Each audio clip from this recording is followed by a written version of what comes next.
시간입니다. 우리나라에서 사용되는 식품 첨가물이 무려 600여 종이나 되고요. 또 1년에 섭취하는 식품 첨가물이 1인당 평균적이지만 4kg 정도가 된다고 하는데 정말 놀라운 사실이죠. 보면 식품을 제조, 가공 또는 저장하는 과정에서 넣게 되는 혼합하거나 추가하거나 하는 여러 가지 각종 방법으로 사용되는 모든 물질을 다 식품 첨가물 이렇게 정의를 합니다. 네. 광범위하게 그렇게 정의가 되어 있기 때문에 사실 600까지 그러면 굉장히 많은 수치죠. 예. 어떻습니까? 겠죠. 특히 아이들에게 문제가 되는 게 이제 킬로그램당 얼만큼까지 허용된다 이렇게 이제 많이 안전치를 정해 놓잖아요. 그게 이제 실험 결과를 봐서 그거보다 더 실험 결과 독성이 없다라고 나타난 것보다 한 100분의 1 정도 수준, 식품 첨가물마다 차이는 있지만 대략 100분의 1 수준에서 이제 허용을 하거든요. 네. 근데 그게 어린아이들인 경우는 이제 일단 체중이 좀 적게 나가잖아요. 그러니까 한 팩을 똑같이 먹었다고 하면 훨씬 더 많은 양을 먹은 게 되죠. 아이들 입장에서 보면. 그런 것뿐만 아니라 식품 첨가물이라는 게 간에서 대사가 되고 신장을 통해서 배설이 돼야 돼요. 그런데 간 기능이 아이들은 성인에 비해서 훨씬 더 아직 발달되지 않은 상태이기 때문에 식품 첨가물을 먹었을 때 그걸 해독화시키고 또는 배설시키고 이런 과정에 이제 문제가 있을 수 있다는 거죠. 그래서 어렸을 때 영아기가 가장 위험하다고 볼 수 있고요. 특히 이유식 하실 때부터 아이의 입맛을 자연식품에 길들이는 게 굉장히 중요합니다. 네.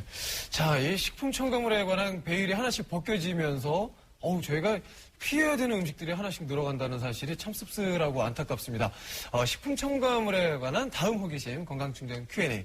네, 단무지나 피클 같은 경우에는 절임 식품이라 글쎄요, 방부제를 쓰지 않을 것 같은데 이 방부제를 쓴다면 발암물질 굉장히 걱정되거든요, 교수님. 네.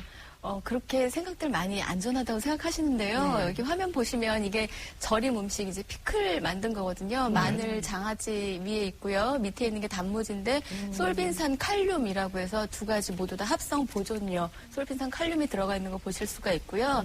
그것뿐만 아니라 더 아삭하고 맛있게 만들기 위해서 조미료도 일부 집어넣고 사카린이라는 단맛 나는 것도 집어넣고 그렇게 합니다. 이게 어떤 식품 첨가물이 들어있고 왜 또 가장 위험하다고 하는지 이게 굉장히 의아해요. 예, 껌이 70%의 정제 당류에 30%의 식품 첨가물이다. 이렇게 얘기를 할 정도로 상당한 양이 들어 있습니다. 교수님 예. 말씀대로라면 예전에 너 껌 좀 씹었구나 하는 사람들을 무서워할 게 아니라 안타깝게 생각해야 돼요, 그러면.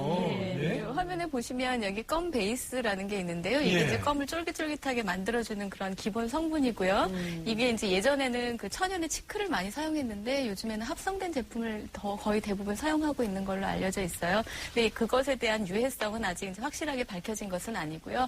식품 첨가물이 좀 가공 우유, 그다음에 아이스크림, 껌, 절임 음식까지 정말 첨가물, 식품 첨가물이 안 들어간 음식이 없는데요.